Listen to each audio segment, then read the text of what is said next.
Hallelujah. आज हम परमेश्वर के वचन में देखेंगे, पर लेकिन पिछले एतवार हमने जो वचन सुनाया था ना, वो ही सेम टॉपिक है। हालेलुया। हमने पिछले हफ्ते जो टॉपिक पढ़ा था पार्ट 1 में क्या था? क्या आप अपने दुश्मन शैतान को जानते हैं? क्या आप अपने विरोधी शैतान को जानते हैं कि उसने आपकी स्टडी की है? क्या आपने भी उसकी स्टडी की है? हम उसकी पिछली बार संडे में ये देखा था कि वो कैसे इंसानों की स्टडी करता है और कैसे खुदा को कहता है और कैसे वो हमें मांगता है और कैसे वो खुदा के लोगों की पूरी हर एक चीज की, और जो खुदा में चलता है इंसान उसकी घर की, उसकी चीजों की, उसकी सारी हर एक जो उसके साथ जुड़ी चीजों की कैसे वो स्टडी करता है और कैसे उसे नाश करना चाहता है, कैसे वो खुदा से मांगता है कि तूने इसके साथ बहुत भला किया है, इसलिए ये तेरा क्या मान रहा है? भय मान रहा है, तब भी तेरी आज्ञा में है। अगर तू इससे सब कुछ ले लेगा तो वो तुम्हारी आज्ञा को क्या कर देंगे? तो तेरे को क्या कहेंगे? तुझ कहेंगे। तो हमने देखा था यूनबी की किताब में कि कैसे शैतान ने खुदा से मांगा कि एक बार मुझे देख के, एक बार क्या करके देख, इसे छू के देख, हाथ बढ़ा, तब ये तेरी क्या करेगा? अय्यूब क्या करेगा? निंदा करेगा। तो खुदा ने नहीं हाथ बढ़ाया, खुदा ने नहीं छुआ। तो शैतान ने कैसे उसकी सारी चीजों की स्टडी की थी वो दिखाया गया था, और कैसे उसका सब कुछ शैतान ने छीन लिया, कैसे उसकी खुदा के साथ बात होती है, कैसे वो शैतान छीन लेता है और उसके बाद कैसे वो खुदा में फिर भी क्या रहता है? दृढ़ रहता है और यही कहता है खुदा ने लिया, खुदा ने दिया, खुदा का नाम क्या हो? मुबारक हो। ठीक है, खुदा ने दिया, खुदा ने लिया, खुदा का नाम क्या कहता है? मुबारक हो, धन्य हो। हालेलुया। तो इसलिए हम भी जो है जब कभी ऐसी स्थितियों में आते हैं तो हमने खुदा को ताने मिने नहीं देने, क्योंकि खुदा कभी भी अपने लोगों के अजीजों के साथ कुछ गलत नहीं करता। जब हम परीक्षा में होते हैं, जब किसी भी वजह से हमारे ऊपर ऐसी स्थिति आ जाती है, तो हमने खुदा को ऐसे ही कहना है जैसे अय्यूब नबी ने कहा। हालेलुया। तो पिछली बार हमने बताया था कि शैतान कैसे खुदा के लोगों की स्टडी करता है, कैसे देखता है, खुदा के साथ कैसे फिर बात करता है, फिर कैसे वो नाश करना चाहता है, और खुदा के लोगों को यही वो चाहता है कि वो खुदा को तुच्छ कहे, खुदा को भला बुरा बोले, खुदा के ऊपर कुड़कुड़ाए और खुदा को छोड़ दे। पर लेकिन जो खुदा में दृढ़ है, जिसका विश्वास परमेश्वर पर है, वो कभी भी गिरता नहीं है। हालेलुया। तो आज जो उसका सेकंड पार्ट है, तो उसमें हम देखेंगे, यही उसको कंटिन्यू करेंगे कि शैतान जो है, हमारा जो दुश्मन शैतान है, तो हमने उसके साथ उसको कैसे जानना है, हमने क्यों जानना है, क्या कारण है। तो हमने जो आज का जो टॉपिक है वो ये है, क्योंकि हमारा युद्ध किसके साथ है? शैतान के साथ है। हमें उसे जानना इसलिए है क्योंकि शैतान हमारा दुश्मन है। हमारा युद्ध जो है, आत्मिक युद्ध किसके साथ है? शैतान के साथ है। तो इसलिए हमारा जो आत्मिक युद्ध शैतान के साथ है, तो हमें अपने दुश्मन के बारे में सब कुछ पता होना चाहिए, ताकि हम उसको फेल कर दे, हम नाश कर दे उसको। हालेलुया। तो हमारा जो युद्ध है वो किसके साथ है? शैतान के साथ। तो इसलिए हम पढ़ेंगे इफिसियों का 6 बाब और उसकी 12 आयत। हमें यहाँ पर पता चलेगा कि हमारा युद्ध किसके साथ है? शैतान के साथ है। तो यहाँ लिखा है, क्योंकि हमारा ये मल युद्ध लहू और मांस से नहीं। इफिसियों का 6 बाब और उसकी 12 आयत। हालेलुया। गलातियों के बाद आता है, ठीक है, कुरिन्थियों के बाद गलातियों के बाद इफिसियों आता है। हालेलुया। और लिखा है कि इफिसियों का 6 बाब और उसकी 12 आयत में लिखा है, क्योंकि हमारा ये मल युद्ध लहू और मांस से नहीं, परंतु प्रधानों और अधिकारियों से और इस संसार के अंधकार के हाकिमों से और उस दुष्टता की आत्मिक सेनाओं से है जो आकाश में है। Hallelujah, hallelujah. हमारा मल युद्ध किसके साथ है? शैतान के प्रधानों के साथ। ठीक है, अगर आप 11 में पढ़ोगे तो वहां पर आप देख सकते हैं, परमेश्वर के सारे हथियार बांध लो कि तुम शैतान की युक्तियों के सामने खड़े रह सको। हालेलुया। हमारा युद्ध शैतान के साथ है। तो खुदा का वचन क्या कहता है कि तुम क्या पहनो? आत्मिक हथियार पहन लो ताकि तुम शैतान की युक्तियों को समझ सको। हालेलुया। और उसके सामने खड़े रह सको। हालेलुया। ताकि तुम शैतान की युक्तियों के सामने खड़े रह सको। ठीक है, हमने सारे हथियार क्या करने हैं? पहनने हैं। आज हम हथियारों की तरफ नहीं जाएंगे, पर आज हम पहले युद्ध के बारे में जानेंगे कि हमारा युद्ध शैतान के साथ है तो कैसे हमें लड़ना है। हालेलुया। जो हमारा युद्ध है वो हमने कैसे लड़ना है। और लिखा है क्योंकि हमारा ये मल युद्ध लहू और मांस से नहीं है। हालेलुया। और परंतु किनके साथ हमारा युद्ध है? प्रधानों के साथ, अधिकारियों के साथ, संसार के अंधियार के हाकिमों के साथ और दुष्टता की सेना के साथ। 4 चीजें लिखी गई है। हालेलुया। फर्स्ट प्रधानों, सेकंड अधिकारियों, और फिर थर्ड संसार के अंधकार के हाकिमों, और फोर्थ दुष्टता की आत्मिक सेनाओं जो कहां पर है? आकाश में है। हालेलुया। उनके साथ हमारा क्या है? युद्ध है। तो आज हम पहला जो सीखेंगे कि हमने अपना युद्ध कैसे लड़ना है और हमारा युद्ध किसके साथ है, और हम कैसे आज सारा संसार कैसे लड़ रहा है उनको पता नहीं है। शैतान उनके साथ लड़ा रहा है पर वो समझ नहीं पा रहे। तो शैतान बिहाइंड होकर क्या करता रहता है? लड़ता रहता है। आज हम सीखेंगे कि हमारा युद्ध किसके साथ है और हमने कैसे लड़ना है। हालेलुया। अब लिखा है क्योंकि हमारा ये मल युद्ध लहू और मांस। कहां से? हमारा मल युद्ध लहू और मांस से नहीं। किसके साथ नहीं है?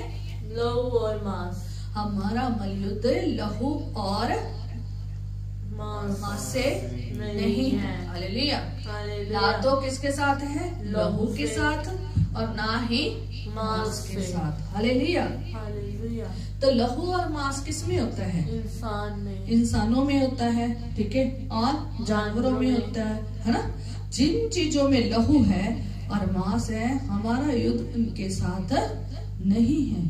परमेश्वर का वचन बताता है हमारा युद्ध शैतान के अधिकारियों के साथ है, शैतान के प्रधानों के साथ है, शैतान के ने जो संसार में दुष्टता फैलाई हुई है उसके साथ है, और शैतान की जो भी संसार के जितने भी अधिकारी उनके साथ है, और दुष्टता की आत्मिक सेनाओं के साथ है। हालेलुया।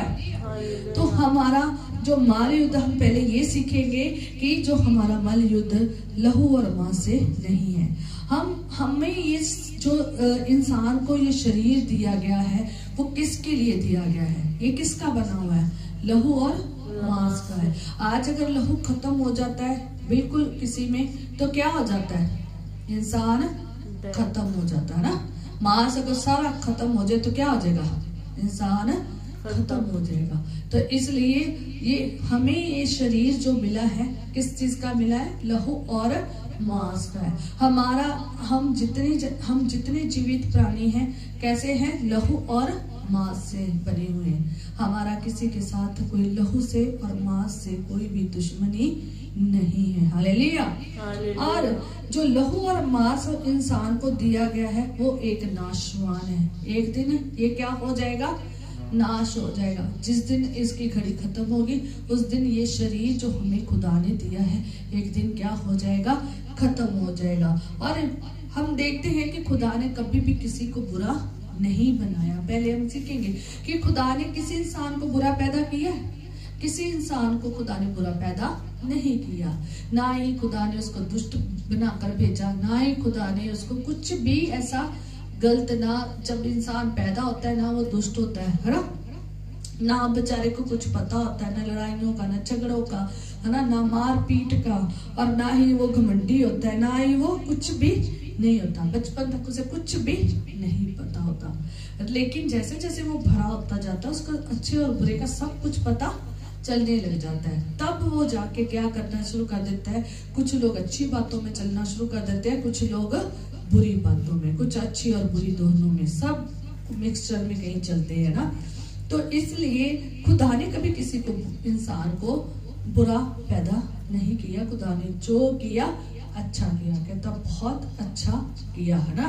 पर लेकिन बुरा इंसान बाद में बनता है जब वो संसार में आता है, और संसार क्या है, पूरा पाप की दलदल में फंसा हुआ, वो भी आके ऐसा ही बनना शुरू हो जाता है। और फिर क्या होता है, मांस के साथ लड़ रहा होता है ना। एक इंसान दूसरे इंसान के साथ क्या होता है, लड़ रहा होता है। पर लेकिन आगे हम देखेंगे, लिखा है कि हमारा जो मल युद्ध है ना, वो लहू और मांस से नहीं है। इंसान जो है वो कभी भी बुरा बन के नहीं आया होता, पर लेकिन बाद में वो बुरा बनता है। क्यों बुरा बनता है? क्योंकि शैतान की चीजें उनमें आ जाती है, बीज बीजा जाता है, ठीक है। जब वो पैदा होता है वो साफ सुथरा सही सलाम अच्छा भला होता है, पर लेकिन जैसे ही वो संसार में आना शुरू हो जाता है, संसार की दुष्टता, संसार की इच्छाएं, संसार की सब चीजें उसे क्या कर लेती है, घेर लेती है। इंसान कभी बुरा नहीं होता, उसमें जो बुराइयां होती है वो उसे क्या बना देती है, बुरा बना देती है। जब इंसान बुराइयां छोड़ देता है वो क्या बन जाता है, अच्छा बन जाता है ना। इसीलिए जब तक हम खुदा में हैं तो हम अच्छे भले रहेंगे, जब तक हम संसार में उस शैतान की कुवतों में रहेंगे तब हम हमेशा क्या करते रहेंगे, बुरा। तो हमें खुदा ने एक अच्छा प्राणी बना के भेजा है, हमने अपनी जिंदगी को अच्छा बताना है, और हमने जो लोग बुराई में फंसे हुए हैं उनके साथ हमारा कोई भी मांस और लहू से युद्ध नहीं है, बल्कि जो वो बुराई में फंसे हुए हैं उनके बिहाइंड कौन काम कर रहा है, शैतान। हमारा युद्ध उसके साथ है, ठीक है। तो आज जो लोग हैं वो क्या कर रहे हैं, लड़ाई कर रहे हैं ना। एक इंसान दूसरे इंसान के साथ, एक कौम दूसरे कौम की, एक देश दूसरे देश की लड़ाई कर रहा है।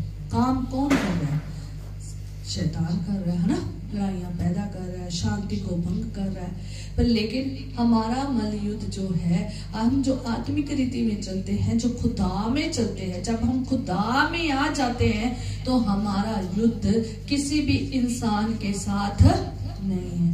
तभी आपने कभी देखा होगा क्रिश्चियन लोगों को, मसीह लोगों को, कि वो कभी लड़ते नहीं ना, लड़ते देखा। जैसे लोग आज तलवारें ये पकड़ के लड़ते हैं, वैसे वो लड़ते नहीं देखा। वो कहते हैं हमारी जंग कौन लड़ेगा, यीशु मसीह, खुदावंद खुदा यहोवा बाप हमारी जो है जंग लड़ेगा।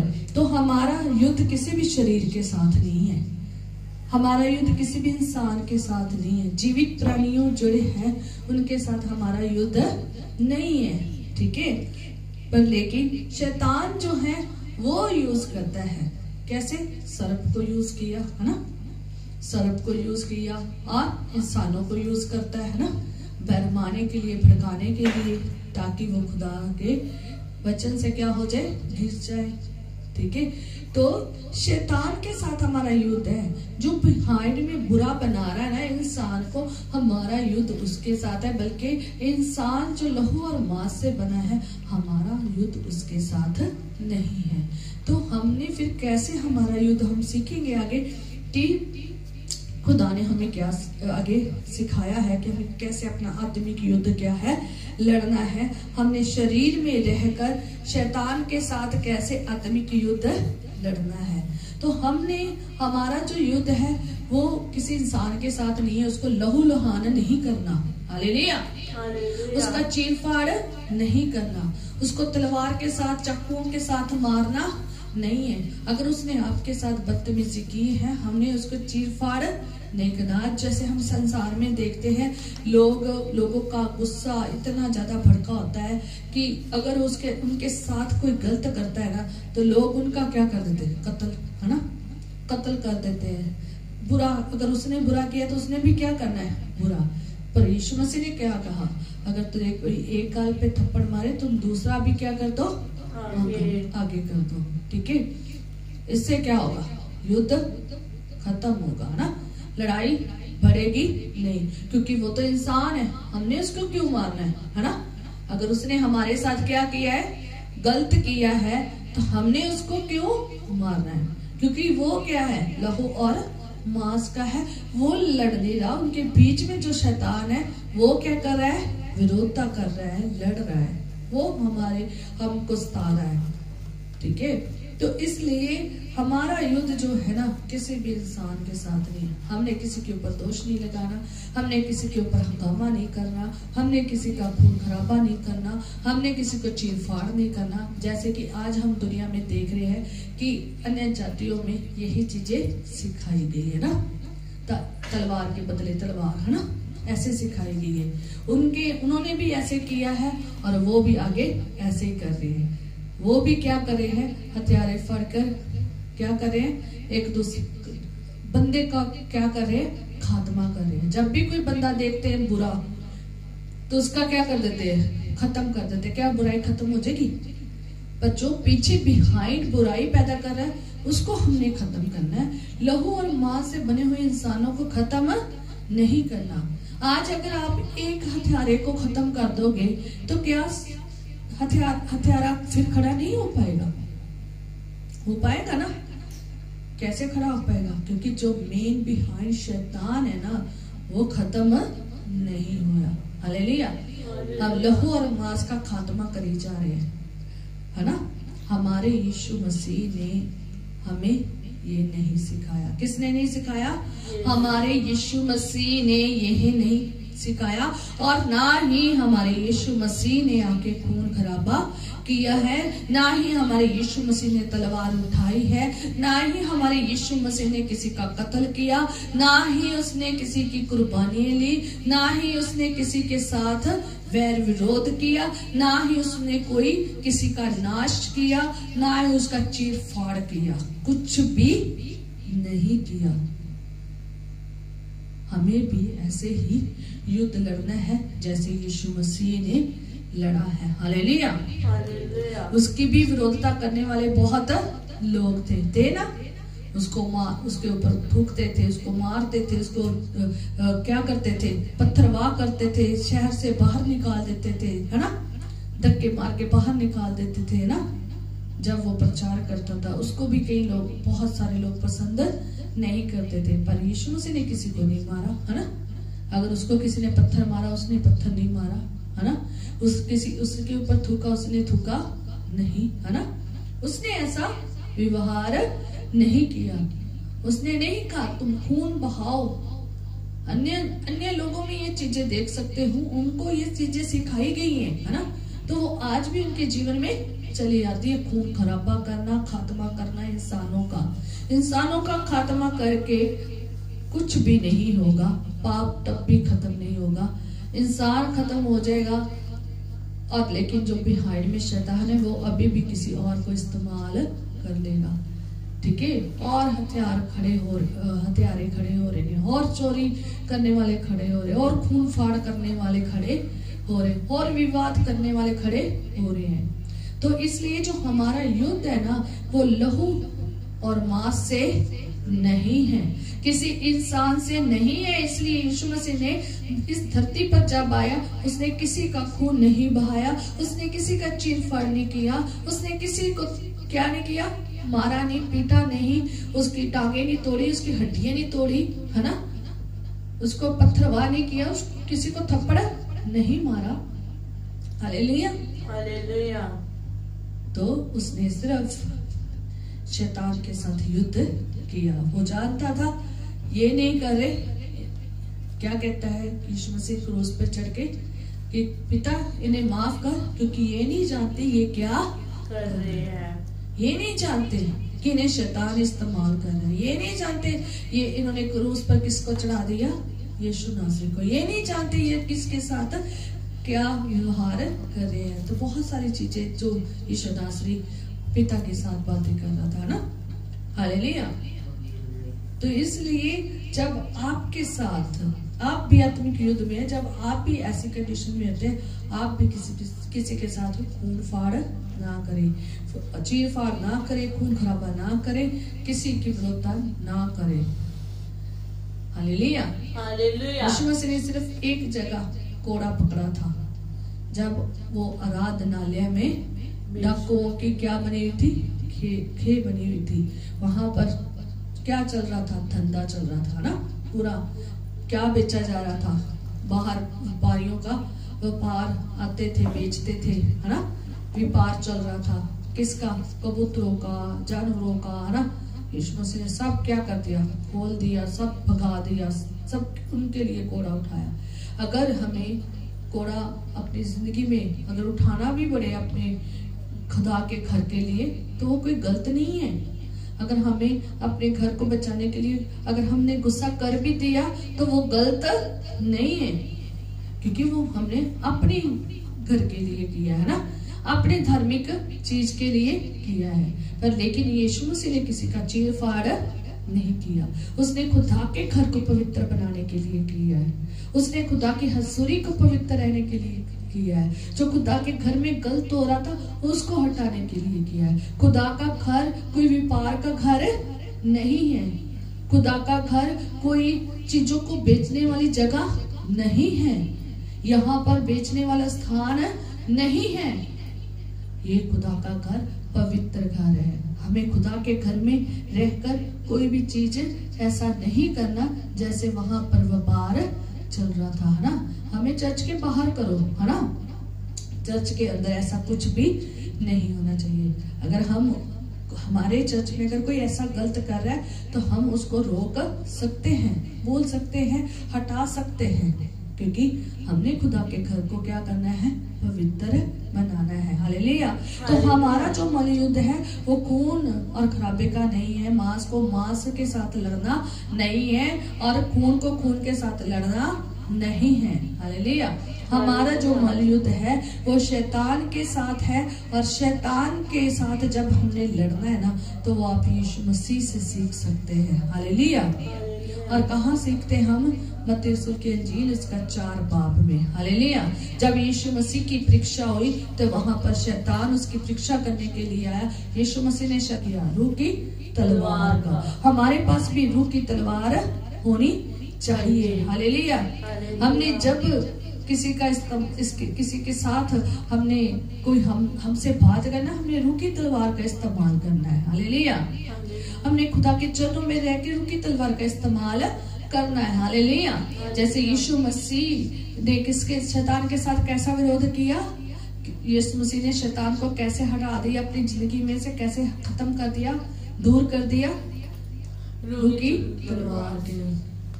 हमारे पास भी रूह की तलवार होनी चाहिए। प्रकाशित वाक्य और उसका अगर 1 बाप और उसकी 16 आयत, हाँ, तो जब आप पढ़ते हो ना प्रकाशित वाक्य उसका 1 बाप और उसकी 16 आयत में, तो लिखा है कि उसके मुख से तेज धोधारी तलवार निकलती थी। यहाँ पर यीशु मसीह का पूरा लिखा हुआ है कि उसने क्या पहना हुआ, उसके पैर कैसे, उसका मुंह कैसा, आंखें कैसे, ये सब लिखा है।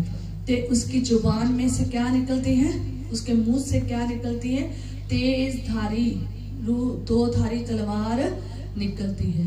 हमने ये जो तलवार है ना, ये दी है खुदा ने, हमारे मुख में रखी है, इसको तेज रखना है, 2 धारी रखना है।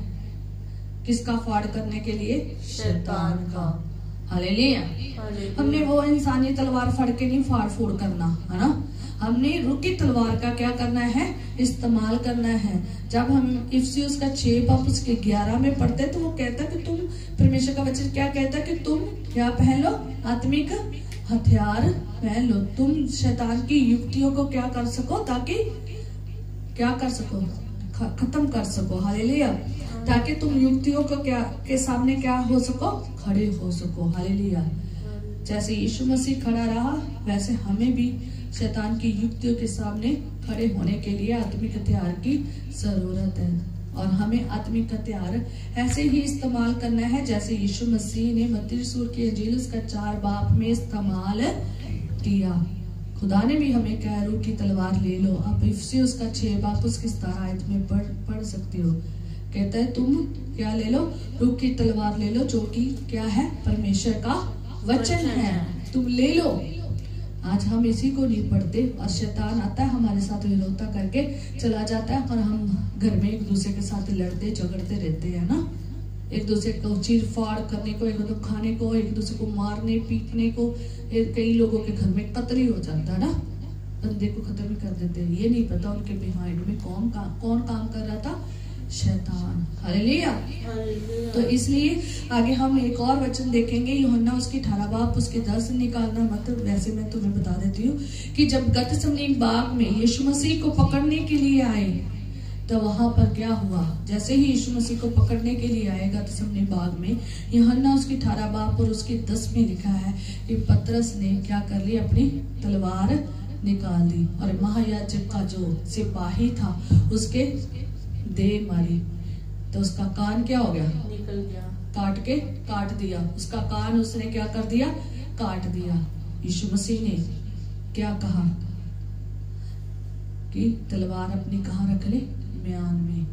कहाँ रख ले, म्यान में। हमारा युद्ध ऐसा नहीं है कि हम संसार की तलवार पकड़कर लोगों का कत्लेआम करें। यीशु मसीह को भी पकड़ने के लिए आए, यीशु मसीह को भी पकड़ने के लिए आए, पर लेकिन उसने अपने बचाव के लिए ना लाठियों का और ना तलवार का, ना किसी और चीज का, मुक्केबाजी का क्या किया, हथियार यूज किया। बल्कि यीशु मसीह ने जब पतरस को देखा कि उसने कान काट दिया है तो उसको क्या कहा, पतरस को, तू अपनी तलवार कहाँ रख ले, म्यान में। हालेलुया। और बाकी जगह पर कहीं पे भी पतरस का नाम नहीं लिखा गया, यूहन्ना उसकी 18 बाब उसकी 10 आयत में लिखा गया है। तो यीशु मसीह ने मत्ती रसूल की अंजील उसका 26 बाब उसकी 53 आयत में लिखा है कि उसने कहा कि अगर मैं पिता से कहूं कि अगर मैं पिता से विनती कर सकता तो स्वर्ग में क्या होता, 12 पलटन मेरे पास वो उपस्थित कर देता। हालेलुया। कितनी पलटन, 12। हालेलुया। यीशु मसीह ने क्या कहा कि अगर मैं पिता से विनती करता तो वो कितनी पलटन मेरे लिए भेज देता, 12 पलटन। किसकी पलटन, दूतों की, स्वर्ग दूतों की। हालेलुया। इंसानों की नहीं, किसकी, स्वर्ग दूतों की। हालेलुया। किसकी पलटन भेज देता, स्वर्ग दूतों की। कहता 12 पलटन दूतों की कौन भेज देता, पिता भेज देता। तो मैंने ऐसे रिसर्च किया क्योंकि मुझे पलटन के बारे में पता नहीं था, क्योंकि मेरा कोई ऐसा नाता भी नहीं है सिपाहियों के साथ, है ना, हमारा कोई ऐसा नाता नहीं है, हम तो एक आम इंसान है ना। तो मैंने ऐसे ही रिसर्च किया कि पलटन में होते कितने लोग हैं, एक पलटन में कितने होते हैं। तो वहां पर लिखा है कि एक पलटन में 3000 से लेकर 6000 सिपाही होते हैं रोमी आर्मी के। रोमन के जो आर्मी है कितने सिपाही होते हैं, 3000 से 6000। तो मैं आपको बता देना चाहती हूँ जो एक स्वर्गदूत है ना वो 1,85,000 लोगों को मार सकता है। लिखा हुआ है, आप दूसरा राजा उसकी 19 और 35 में जब देखते हैं तो वहां पर लिखा है कि एक स्वर्गदूत ही काफी, एक स्वर्गदूत ने एक रात में कितने पुरुषों को मारा, 1,85,000। कहाँ पे मारा, अशूरियों की छावनी में मारा। हालेलुया। और यशायाह उसकी 37 और उसकी 36 में ये लिखा है कि एक दूत ने निकलकर 1,85,000 पुरुषों को मारा। कहाँ पर, अशूरियों की छावनी में। 2 जगह ये परमेश्वर का वचन लिखा है। सोचो, एक स्वर्गदूत 1,85,000 दूतों को मार सकता है। क्या 12 पलटन की जरूरत थी वहां पर, नहीं जरूरत थी। और एक पलटन में कितने आते हैं, 3000 से 6000 सिपाही। अगर 3000 से लेकर 6000 हम दूत देख लेते, क्या इतने वहां लोग थे, इतने तो वहां लोग भी नहीं थे। हालेलुया। तो परमेश्वर ने अपना युद्ध किसी दूत के द्वारा लड़ना नहीं चाहा। हालेलुया। ना उसने हथियार उठाने दिया, उसने क्या कहा, अपना हथियार कहाँ डालो, म्यान में, अपनी तलवार कहाँ डालो, म्यान में। खुदा ने कोई तलवार नहीं उठाई, उसने कहा म्यान अंदर डालो। हमें भी अपनी म्यान अंदर ही रखनी है। हमने कोई म्यान नहीं निकाल, हमने कोई भी तलवार नहीं इस्तेमाल करनी, कोई भी ऐसा हथियार इस्तेमाल नहीं करना जिससे लहू और मांस बहे, खराब हो। हालेलुया। और जिस आदमी का उसने कान काटा था सिपाही का, तो यीशु मसीह ने क्या किया, कान लिया और कान कहाँ लगा दिया, वापस वहीं पर लगा दिया और वो भला चंगा हो गया। हालेलुया। यीशु मसीह प्यार है, वो कहता तुम प्यार से रहो। जो तुम्हारे सामने लहू और मांस का बना हुआ इंसान है ना, उसके साथ प्यार से क्या करो, व्यवहार करो। हालेलुया। तो क्या हुआ कि यीशु मसीह ने ना तो अपने आप को ऐसा बनाया, ना उसने चेलों को बनने दिया। हालेलुया। तो हमने भी ऐसा नहीं बनना है, हमने भी कोई तलवार नहीं उठानी है और इन लोगों को खत्म नहीं करना है। हालेलुया। हमने जंगे नहीं लड़नी, आत्मिक जंग हमने ऐसे नहीं लड़नी। शारीरिक जंग ऐसे लड़ी जाती है, शरीर की जंग और आत्मा की जंग में बहुत फर्क है। हम आत्मिक रीति में चलते हैं, हम खुदा के लोग हैं, हम खुदा के मसीह लोग हैं। हमारा युद्ध कैसे होना चाहिए, आत्मिक युद्ध होना चाहिए। हालेलुया। ना यीशु ने ऐसा किया, ना उसने अपने चेलों को ऐसा होने दिया, ना उसने दूतों को कहा। हालेलुया। तो इसलिए हमारा युद्ध किसके साथ है, शैतान के साथ, शैतान की आत्मिक सेना के साथ है। अब आप सोचो कि आत्मिक सेना, बहुत सारे लोग कंफ्यूज हो जाते हैं। आत्मिक सेना, हम आत्मिक लोग हैं, हमारी आत्मिक लड़ाई कैसे हो सकती है ना, कहते हैं ना। आत्मिक सेना, आत्माओं की सेना, किसकी, आत्माओं की सेना। हमें शरीर, जो हमारी आत्मा है उसको क्या मिला है, शरीर मिला है, पर लेकिन स्वर्गदूतों को शरीर नहीं मिला। स्वर्गदूत क्या है, आत्मा। हम इंसान है, हमें खुदा ने एक डब्बा दिया है। ये क्या है, डब्बे की तरह है ना, एक देह दी है जिसमें हमारी आत्मा क्या कर रही है, वास कर रही है। और एक दिन इस देह ने क्या हो जाना है, खत्म हो जाना है, नाश हो जाना है। किसने जाना है आगे, आत्मा ने, है ना, आत्मा ने जाना है। जो कुछ तुमने यहाँ किया है वो आत्मा वहां पर बयान करेगी, तब ये शरीर वहां नहीं जाएगा। हालेलुया। खुदा हमें नया शरीर देगा, अविनाशी देह देगा। हाले जो को भी विनाश नहीं हो सकती। हालेलुया। हम मुद्दती जाएंगे, हम देखेंगे कि हमारा जो आत्मिक युद्ध, आत्मिक युद्ध, आत्मिक मीन्स आत्माओं का युद्ध। हम और जो स्वर्गदूत है वो भी आत्मा है। आप इब्रानियों उसका 1 बाब उसकी 13 और 14 आयत में देख सकते हैं कि खुदा ने हमारी सेवा टहल करने के लिए जो स्वर्गदूत बनाए हैं वो आत्माएं हैं। पिता क्या वो आत्माएं नहीं है, उद्धार पाने वालों के लिए सेवा करने को भेजी जाती है। हालेलुया। तो वो क्या है, एंजल क्या है, आत्मिक सेना है, पर पवित्र आत्मिक सेना है। 2 तरह की आत्माएं हैं, एक दुष्ट आत्माएं, एक पवित्र आत्माएं। हालेलुया। हालेलुया।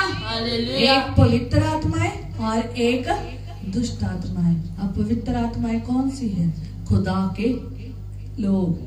पवित्र आत्माएं कौन सी है, खुदा की आत्मा, खुदा के लोग, खुदा के एंजल्स जो पवित्र है। हालेलुया। शैतान और शैतान के अधिकारी, प्रधान और दुष्ट संसार के हाकिम, सब जो शैतानी है वो क्या है, सब क्या है, शैतानी आत्माएं हैं।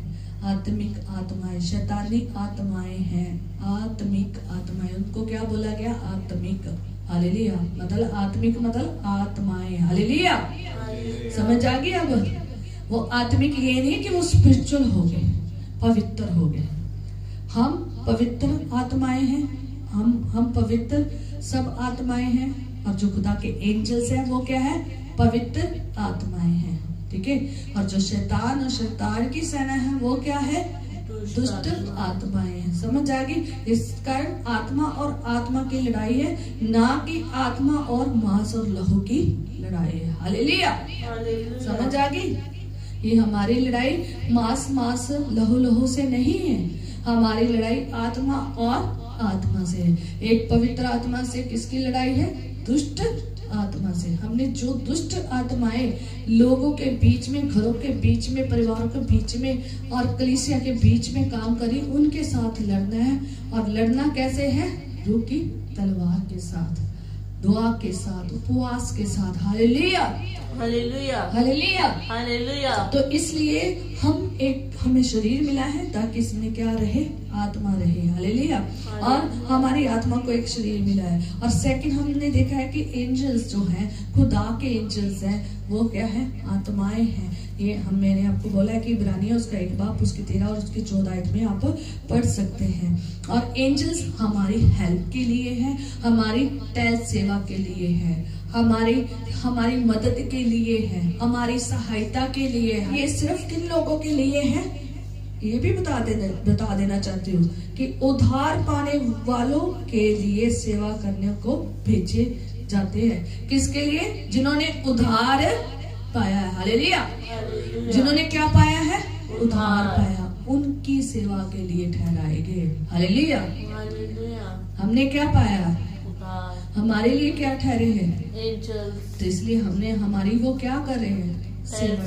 वो क्या काम करते हैं? हमारी आशीषों को हम जो बोलते हैं वो ऊपर लेकर जाते हैं, ऊपर से क्या लेकर आते हैं? हमारी आशीषें। तो उत्पत्ति उसका 28 बाब उसकी 12 में आप पढ़ सकते हैं कि वहां पर याकूब ने एक सपना देखा। चल पढ़। तब उसने स्वप्न में क्या देखा कि एक सीढ़ी पृथ्वी। क्या देखा? स्वप्न। और स्वप्न में क्या देखा?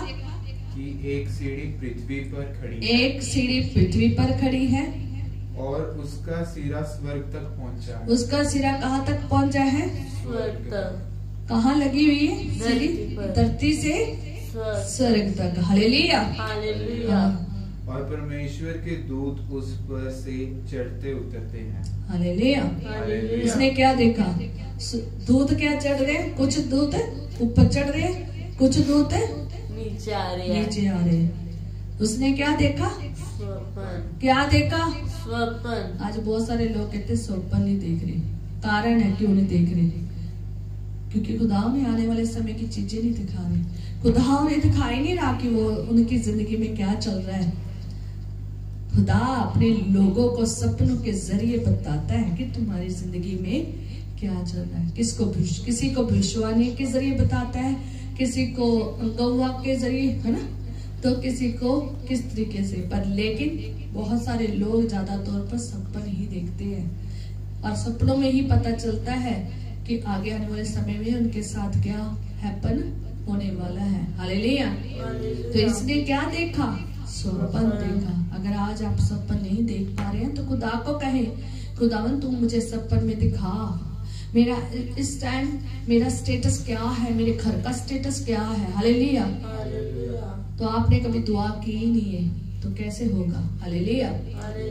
दुआ में मांगो, तुम्हें सपन दिखाएगा, तुम्हारा स्टेटस, तुम्हारे घर का स्टेटस, तुम्हारे आने वाली चीजों के बारे में दिखाएगा। हालेलुया। मुझे दुनिया जान के बहुत सपने आते हैं, बहुत ही ज्यादा सपने आते हैं। हालेलुया। मैं भी एक सपना बताऊंगी आपको, लेकिन उससे पहले हम ये वचन पढ़ेंगे कि लिखा है कि उसने एक सपन देखा और एक सीढ़ी देखी। कहाँ लगी थी? पृथ्वी पे। और कहाँ को जा रही थी? आसमान को। हालेलुया। और उस पे उसने क्या देखा कि कुछ फरिश्ते ऊपर चढ़ रहे हैं, कुछ उतर रहे हैं। क्यों ऊपर नीचे आ रहे हैं? वो दुआएं लेकर जा रहे हैं, आशीष लेकर आ रहे हैं। Hallelujah, hallelujah, hallelujah. 21 दिन के बाद दुआ आई। किसकी? 21 डेज के बाद किसकी दुआ आई? अभी मैंने पिछले दिनों में बताया, देख लो, डैनियल की। हालेलुया। 21 दिन के बाद जो उसने सपन जो सपन का अर्थ उसने पूछना था ना 21 दिन बाद उस सपने का अर्थ बताने के लिए एक फरिश्ता आया था। हालेलुया। तो उसने वो उसको बताया। आगे आगे उसकी स्टोरी आएगी, हम आगे पढ़ेंगे। हालेलुया। आज नहीं पढ़ेंगे, फिर किसी दिन पढ़ेंगे। हालेलुया। तो वहां पर क्या था?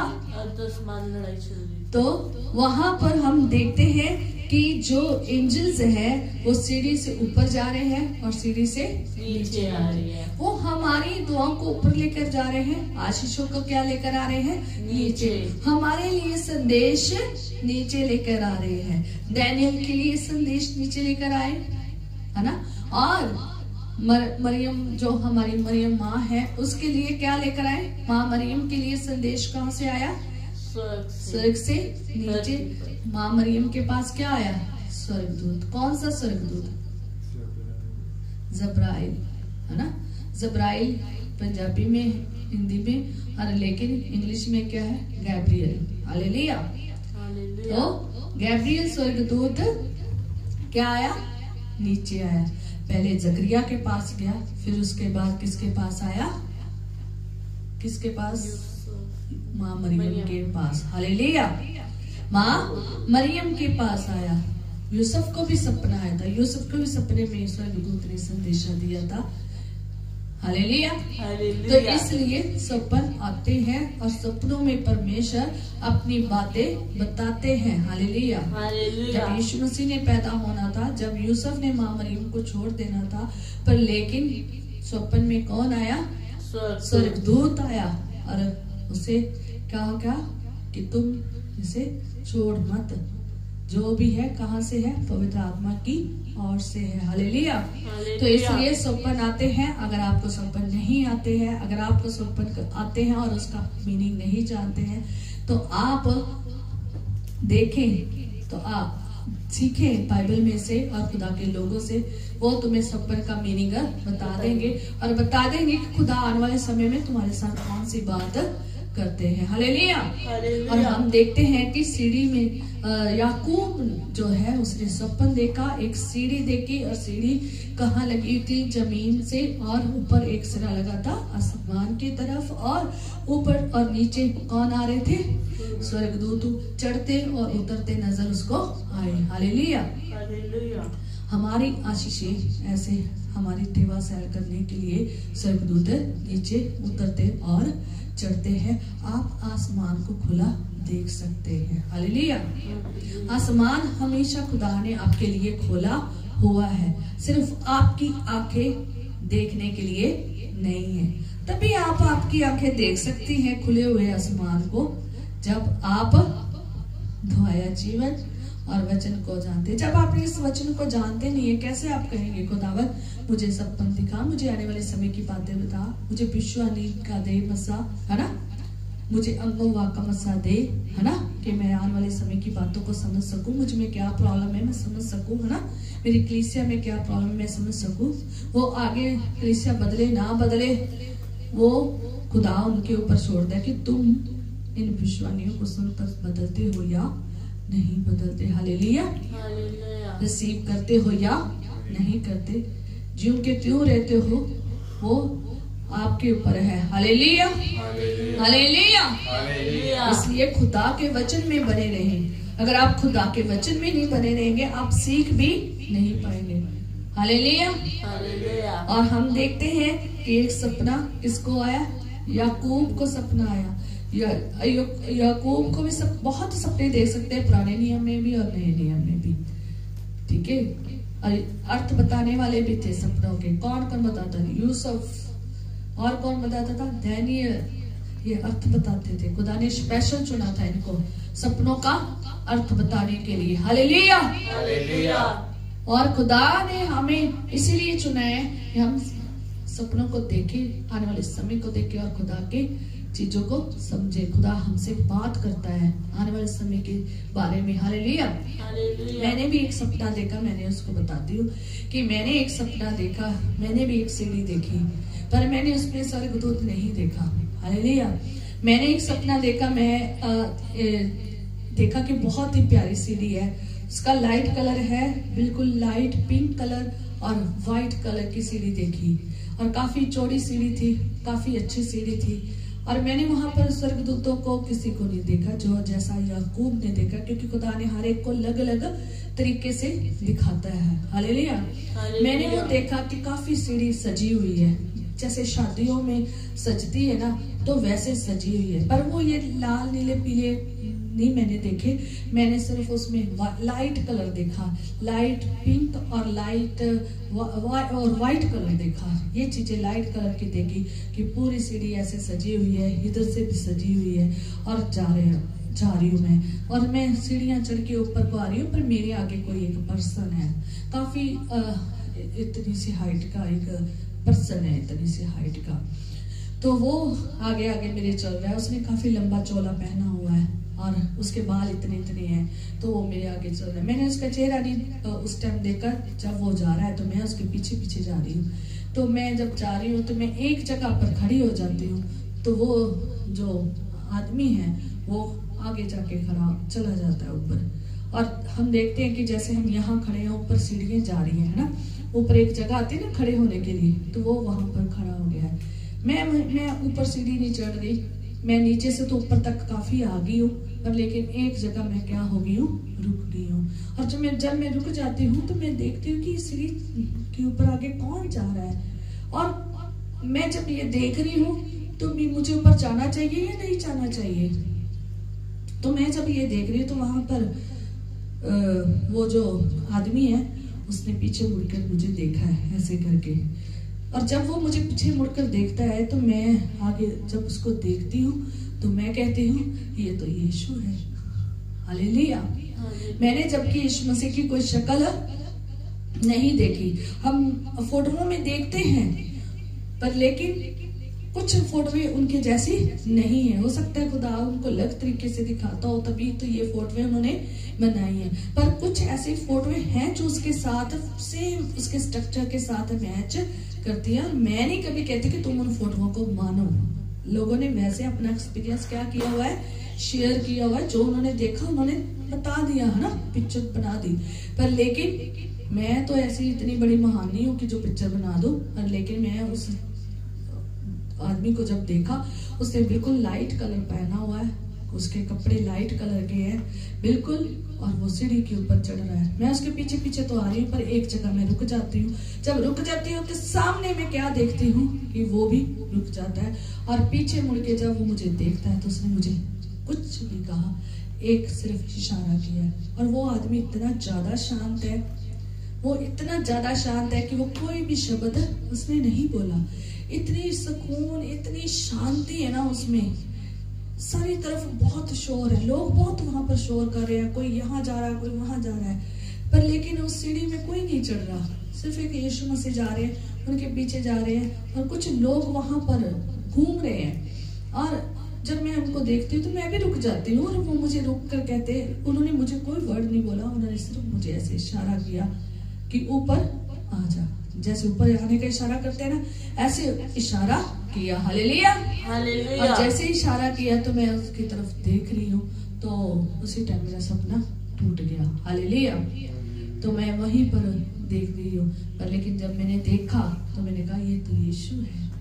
मैंने कहा ये तो यीशु है, जबकि यीशु मसीह की कोई पिक्चर नहीं है ना, यीशु मसीह का कोई चेहरा नहीं बाइबल में दिखाया गया।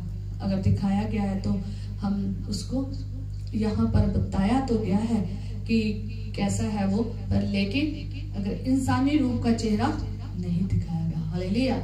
तो मैंने सीढ़ी जरूर देखी, मैंने यीशु को जरूर देखा, पर लेकिन सपन में देखा, पर वो भी मेरे लिए बहुत बड़ी बात है। हालेलुया। और मैं आपको सच में कहना चाहती हूँ कि इसका मीनिंग, जो सपन का मीनिंग है, यीशु मसीह मेरे आगे चल रहे हैं और मैं उनके पीछे चल रही हूँ। तो यीशु मसीह ने कहा मेरी भेड़ें मेरी आवाज को सुनती हैं और मेरे पीछे चलती है। हालेलुया। अगर भेड़ कहीं रुक भी जाती है ना, तो खुदा उसे क्या कहता है, आओ मेरे पीछे हो चलो। हालेलुया। वो हमें इशारा करता है, वो हमें अगुवाई करता है हमारी। हमने यीशु की अगुवाई में चलना है, हमें बढ़ना है, हमें नीचे को नहीं चढ़ना। जब हम चढ़ने की सोचते हैं तो चढ़ रहे हैं कहाँ पर? आत्मिक रीति से आशीष जीवन में क्या कर रहे हैं? आगे बढ़ रहे हैं, चढ़ रहे हैं। हालेलुया। तो इसलिए इसने भी जब सप्पन को देखा तो किसको देखा? उसको स्वर्गदूतों को देखा। किनको देखा? स्वर्गदूतों को। वो नीचे उतर रहे हैं और चढ़ रहे हैं। ये आत्माएं हैं जो सेवा टहल के लिए खड़ी है। किसके? उधार पाए हुए लोगों के लिए तैयार की गई। उधार जिन्होंने पा लिया है उनके लिए खुदा ने फरिश्तों का क्या किया है? इंतजाम किया है। क्या करे? उनकी सेवा टहल करे। हालेलुया। तो अगर आप उधार पा चुके हैं तो आपके लिए भी क्या है? फरिश्ते है आपकी सेवा टहल करने के लिए। वो आपके रास्ते में आने जाने में क्या करेंगे? मदद करेंगे। तो इसलिए मैं आपको इसलिए ये बता रही हूँ कि आत्मिक युद्ध जो है हमारा किसके साथ है? शैतान और शैतान की सेना के साथ। ये आत्माएं हैं। क्या है? ये भी स्वर्गदूत था। ये भी क्या है? स्वर्गदूत था। हिजकिय्याह नबी की पुस्तक में, यशायाह में, आगे हम कहीं किसी दिन पढ़ेंगे तब मैं वहां पर सब बताऊंगी। हिजकिय्याह और यशायाह में वहां पर लिखा था ये एक अभिषिक्त क्या था? दूत था, स्वर्गदूत था। हालेलुया। तो आप वहां पर पढ़ सकते हैं। जब ये गिरता है तो उसके बारे में सब कुछ यशायाह और हिजकिय्याह नबी में लिखा गया है। हालेलुया। तो वहां पर ये जो एंजल था, क्या था? शैतान भी एक एंजल था। जो इसके साथ गिरे वो भी क्या थे? एंजल्स थे। तो एंजल्स क्या है? आत्माएं हैं। ये जो आत्माएं हैं जो गिर गई हैं आत्माएं, ये क्या होगी? घमंड में आ गई, है ना, अहंकार में आ गई, विरोधता में आ गई, ठीक है, लड़ाई झगड़ों में आ गई, है ना। तो इनके साथ आत्मिक जो पवित्र एंजल्स हैं उन्होंने क्या किया?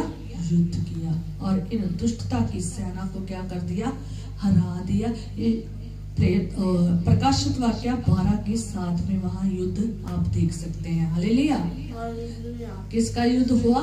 माइकल और उसके साथ उसके स्वर्गदूत के और शैतान के दूतों के साथ क्या हुआ? युद्ध हुआ। हालेलुया। और शैतान को क्या कर दिया? हरा दिया। हालेलुया। तो इसलिए हमारे हम जो हैं वो भी क्या है? हमें क्या करती है? खुदा की आत्मा है। हालेलुया। खुदा ने हमें आत्माएं दी हैं, आत्मा बनाया है। हमारे जिस्म को क्या दी है? आत्मा दी है।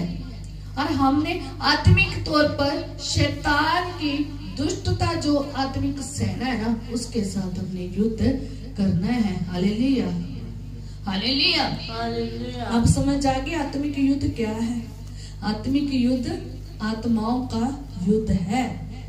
वो आत्माएं जो दुष्ट है, जो शैतान की है, पवित्र लोगों का किसके साथ युद्ध है? शैतान जो दुष्ट है, पुराना सांप अजगर है और उसकी सेना जो दुष्टता की संसार की शैतानी सेना है। हमारा युद्ध उसके साथ है, उन दुष्टता की आत्माओं के साथ है। ठीक है। हमारा युद्ध किसी लहू और मांस से नहीं है। हालेलुया। और हमने अपना युद्ध कैसे जीतना है? रूह की तलवार से, दुआया जीवन से, वचन के जीवन से। इसलिए मैं बार बार कहती हूँ जितने भी लोग यहाँ पर आते हैं तो मैं उनको बहुत दुआ का कहती हूँ कि आप रात को उठ के दुआ करें, सुबह उठ के दुआ करें, दोपहर को दुआ करें, शाम को दुआ करें, रात को दुआ करें। क्यों इतनी दुआ करने के लिए कहती हूँ? ताकि तुम्हारी विरोधता जो शैतान कर रहा है ना, जो दुष्ट की सेना, संसार की सेना आपके साथ लड़ रही है ना, उसके साथ आप लड़ सको। खुदा ने क्या कहा? खुदा का वचन क्या कह रहा है? तुम सारे आत्मिक हथियार पहन लो, है ना। तो हम आत्मिक हथियार पहने होंगे तो लड़ सकेंगे ना, नहीं तो हम लड़ नहीं सकेंगे। आत्मिक हथियार जिस दिन खुदा ने चाहा तो जरूर बताएंगे, पर लेकिन पहले ही चल रहा है, इसको हम चलाएंगे और जब ये खत्म हो जाएगा तो फिर खुदा ने जिस दिन चाहा तो उस दिन ये स्टार्ट होगा। ये टॉपिक बहुत दिन चलेगा, बहुत संडे चलेगा। हालेलुया। हालेलुया। इसलिए हमारा जो युद्ध है वो शैतान के साथ और शैतान की सेना के साथ है, दुष्टता की सेना के साथ है। हमने आत्मिक रीति में होकर पवित्रताई की सेना बनकर किसके साथ युद्ध करना है? दुष्ट की आत्मिक सेना के साथ। हमने कैसे करना है? हमने पवित्र सेना बनकर, पवित्र योद्धा बनकर, पवित्र आत्मा के द्वारा, पवित्र आत्माएं बनकर, पवित्र आत्मा के द्वारा आत्मा की दुष्ट की जो सेना है उसके साथ युद्ध करना है। हालेलुया। तो जो यीशु ने सिखाया है, क्या सिखाया है? कि किसी को चीरफाड़ नहीं करना, खून खराबा नहीं करना, किसी का कत्लेआम नहीं करना। तभी आपने देखा होगा क्रिश्चियन लोग कभी भी हथियार लेके लड़ने नहीं जाते, कभी भी लड़ने नहीं जाते, कभी भी ये कौम कभी हथियार उठाते नहीं देखी होगी, क्योंकि यीशु मसीह ने कभी हमें हथियार उठाने के लिए कहा ही नहीं है। हालेलुया। जैसे यीशु मसीह इस दुनिया में रहे, हमें भी वैसा रहना है। अगर फॉलो करना है तो किसको फॉलो करो? यीशु को। हालेलुया। इसलिए हमारा युद्ध जो है वो शैतान के साथ है। हमारा युद्ध किसी मांस और लहू के साथ नहीं है। हमने मांस और लहू से युद्ध नहीं लड़ना। हमने आत्मिक रीति में होकर, पवित्रताई में होकर, पवित्र बनकर आत्माओं के साथ, अपनी आत्मा के साथ, आत्मा के द्वारा किसके साथ लड़ना है युद्ध? दुष्ट की आत्माओं के साथ। हालेलुया।